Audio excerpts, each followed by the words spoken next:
Gadis yang menderita polio selama bertahun-tahun secara tidak sengaja menemukan. Ibu memberinya kapsul 18 tahun. Sepertinya ingin menyakitinya. Untuk menemukan kebenarannya. Ketika ibu memberikan obat pada malam hari. Berpura-pura menelan pil. Dan tunggu sampai ibu pergi. Dia memuntahkan obat dari mulutnya. Lihat pil aneh di tangannya. Gadis yang ketakutan. Apa sebenarnya yang dia minum setiap hari? Dengan pertanyaan-pertanyaan ini, Ana memanfaatkan tengah malam. Menyelinap ke komputer di lantai bawah. Dia akan mencari di internet tentang keefektifan kapsul ini. Terkejut. Ibu memotong kabel jaringan sejak lama. Tapi Ana tidak tahu. Ibu sedang duduk di meja dapur. Diam-diam mengamati semuanya terjadi tadi. Tunggu sampai keesokan paginya. Ibu di depan Ana.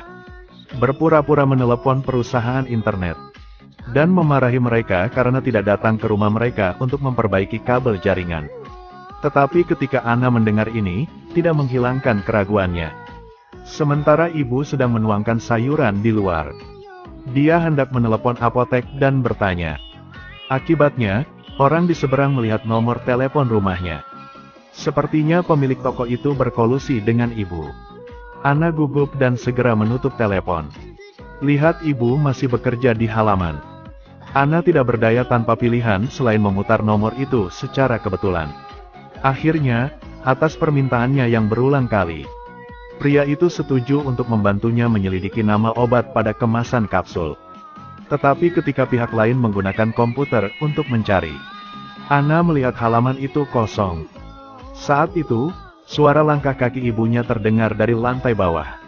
Saat ini, Ana sangat khawatir. Untungnya, tidak untuk sementara. Ibu kembali ke halaman lagi. Segera pria itu menemukan gambar obat itu. Kejutannya adalah, melalui nama obatnya, ternyata obat penyakit jantung merah. Tidak ada kapsul biru apapun. Ana takut mendengarnya. Karena apa yang diberikan ibunya bukanlah obat untuk penyakitnya sendiri. Apa sih yang ibunya lakukan? Sambil makan, Ana memohon pada ibunya.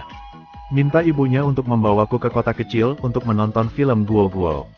Melihat putrinya penuh semangat. Kemudian mereka berdua pergi ke bioskop bersama. Dan di pertengahan film, Ana memanfaatkan ruang di toilet. Langsung mengarahkan kursi roda ke apotek seberang. Dia mengeluarkan kapsul hijau. Dan tanyakan kepada pemilik toko obat apa itu. Ini obat yang ibu beli beberapa hari yang lalu, perlu tahu apa itu.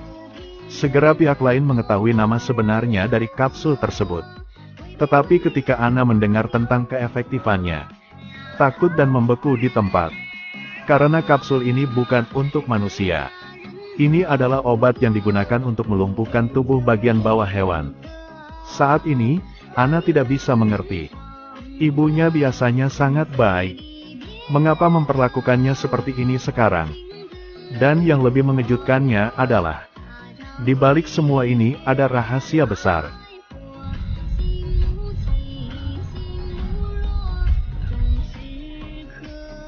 Gadis yang telah lumpuh selama bertahun-tahun itu tiba-tiba sadar.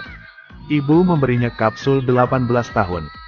Ternyata itu adalah zat yang melumpuhkan hewan. Jika obat tersebut digunakan dalam jangka panjang oleh manusia, juga menyebabkan kelumpuhan pada tubuh bagian bawah. Ana kaget mendengarnya. Ternyata dialah yang melumpuhkannya. Itu adalah ibu yang tinggal bersamanya. Saat ini, ibunya juga datang dari luar. Ana yang gelisah tiba-tiba terkena serangan asma dan tidak bisa berkata apa-apa. Dan ibunya bilang dia gila. Baru memberinya obat penenang. Kemudian Ana pingsan. Ketika dia bangun lagi. Kemudian dia tahu dia dipulangkan. Melihat ibu mengendarai mobil pergi. Ana memutuskan untuk melarikan diri dari sini untuk mencari bantuan. Tapi pintunya dikunci oleh ibunya. Jadi Ana melihat ke jendela di sebelahnya. Karena itu satu-satunya jalan keluar sekarang.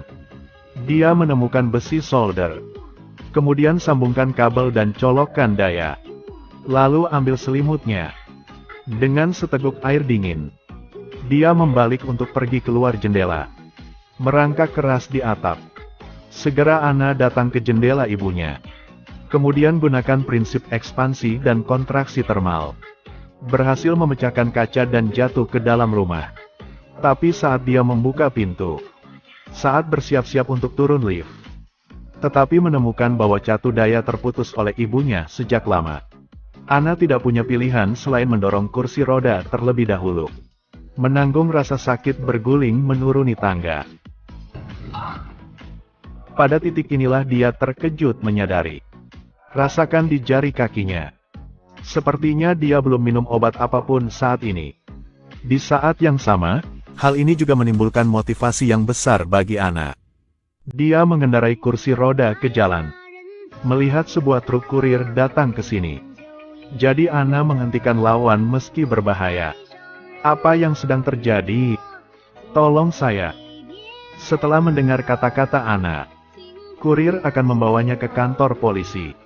Tak disangka, saat ini ibunya juga menemukan dua orang.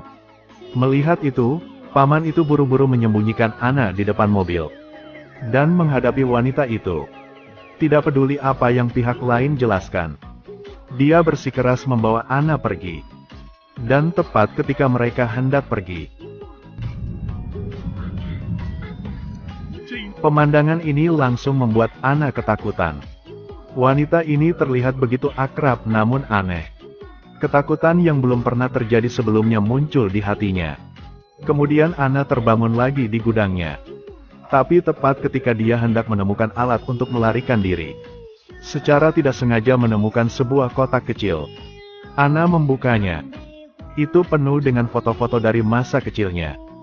Dan kemudian dia bayi yang sehat. Ketika Anna bertanya-tanya, dia melihat pemberitahuan kematian lainnya. Kata yang tertulis di atasnya adalah namanya. Usia kematian ditujukan pada 2:11 menit. Menurut informasi di rumah sakit. Dan hilangnya seorang anak di surat kabar lebih dari 1 dekade yang lalu. Anna memikirkan sebuah kebenaran yang mengerikan. Ternyata anak perempuan itu meninggal saat dilahirkan. Jadi dia tidak bisa menerima kenyataan. Memata-matai anak di rumah sakit. Untuk membuat bayi lebih sama seperti putrinya. Dia memberi Anna banyak obat untuk waktu yang lama. Melumpuhkan tubuh bagian bawahnya. Dengan cara ini, Anna tidak akan pernah bisa meninggalkan sisinya lagi. Bila Anna tahu yang sebenarnya, Anna sangat sedih. Dan pada saat ini, ibu juga bergegas pulang tiba-tiba. Menghadapi pertanyaan Anna, wanita mengatakan itu semua demi dia. Dengan itu, dia mengeluarkan jarum dan mengeluarkan botol berisi cairan yang tidak diketahui asalnya. Anna panik ketika dia melihat ini. Jika dia tidak memiliki tindakan lebih lanjut yang harus diambil.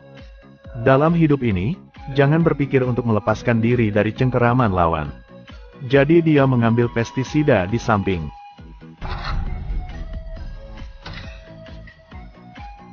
Ibu membutuhkanku.